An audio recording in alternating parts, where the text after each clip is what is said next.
Okay, now let's bring in Laura Carlsen. She is the director of the Americas program. That is a think tank located in Mexico. Thank you so much for coming in. We appreciate it.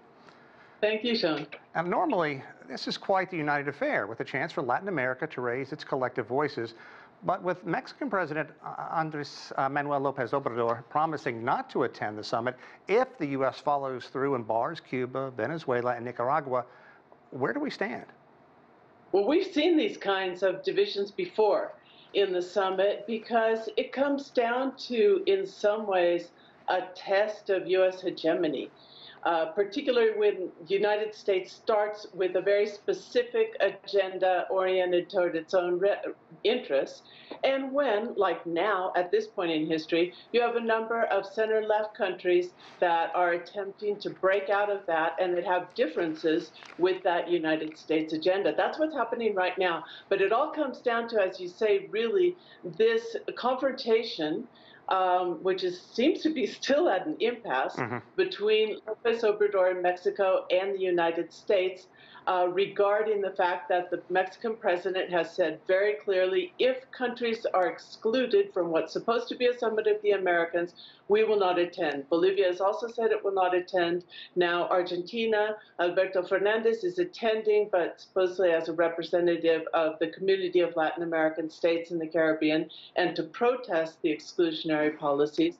And there are a number of other countries that are very that are upset about this decision of the United States government to exclude certain countries from the summit. You know, a couple of things here. How did it get to this point? Tell us what's behind all of this. And do you think that there is a chance that Mexican President López Obrador will come? Will he not come? What's your best thought? Well, the way it came to that is it was very poorly managed by Joe Biden. He somehow never calculated that there would be a problem, despite the fact that Cuba has attended past summits, and he knows that Mexico has a close relationship with Cuba, and that the South has been uniting in other forums, and that there's also a lot of discontent with the leadership of the Organization of American States.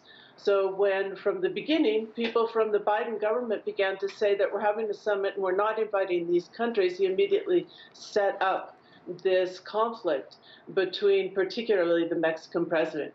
Now, the Mexican president has still left open a slight chance, but from what it's looking like from here, there doesn't seem to be any wiggle room on either side, because López Obrador has said very clearly on multiple occasions that he will not go if these countries are excluded, and representatives of the Biden administration have said very clearly that they are not going to invite Cuba, Venezuela, and Nicaragua. Cuba is really the one that's at the center of this conflict, and it has to do also with a strong right-wing political force in Florida, especially pressuring Biden. Yeah, the exiles are trying to get some support in that swing state leading up to the midterm elections. But just this past week, Biden made it easier for families to fly from the United States to Havana to visit their relatives. But I found it interesting, a story we had on just before you, that the White House spokeswoman would not even commit to who has or has not been invited. Do you think this has the potential to be a real embarrassment for the United States? Yes, definitely. And they're not coming out with the real invitations, despite the fact that it begins tomorrow, because they're still hoping to negotiate it. They've said very clearly that they don't want a representative of the Mexican government. They want the Mexican president, and they're probably not going to get that. So the people we've talked to about the Cuba measures, that's definitely too little too late.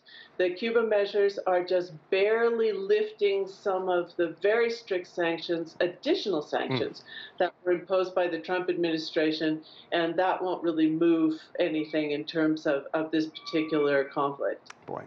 Laura Carlsen, thank you so much for your insight, director of the Americas program that is a think tank in Mexico. We really appreciate your insight. Thank you so much. Thank you. Well, still to come, everyone.